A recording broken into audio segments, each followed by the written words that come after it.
Atraksyon sa Cebu City ang isang plantasyon ng iba't ibang prutas, gaya na lang ng orange at mga native strawberry. Pero bago marating ang taniman, kailangan munang mag-hiking sa mababato at matatarik na bahagi ng bundok. Makibalita tayo kay Chona Carrion ng GMA Cebu.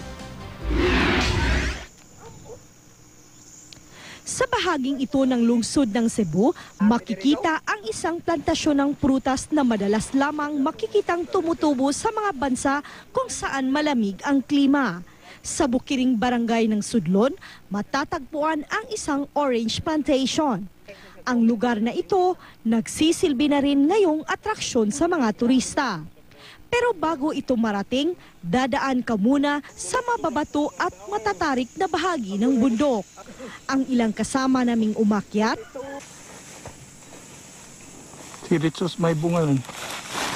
Okay. Sa kabila ng natamong kaunting galos, narating namin ang naturang plantation. Hindi ngayon panahon ng pamumunga ng mga orange, pero marami pa ring puno rito na namumunga na. 2006 ni na akong gisugdan, sir. Actually, nagtanom ko mga utanon like broccoli, sili.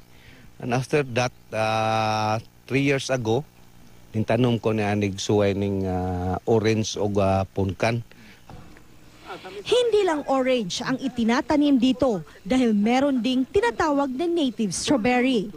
Sa unang tingin, tila damo lang ang halamang ito. Pero hindi nalalayo ang hugis, kulay at lasa ng bunga nito sa mga imported na strawberry. Gusto ngayon ng may-ari ng farm na mas mapaunlad pa ang pagtatanim ng oranges at native strawberry sa lugar para magkaroon din ng kabuhayan ang iba pang residente. Chona Carrion, Nagbabalita, Pilipinas.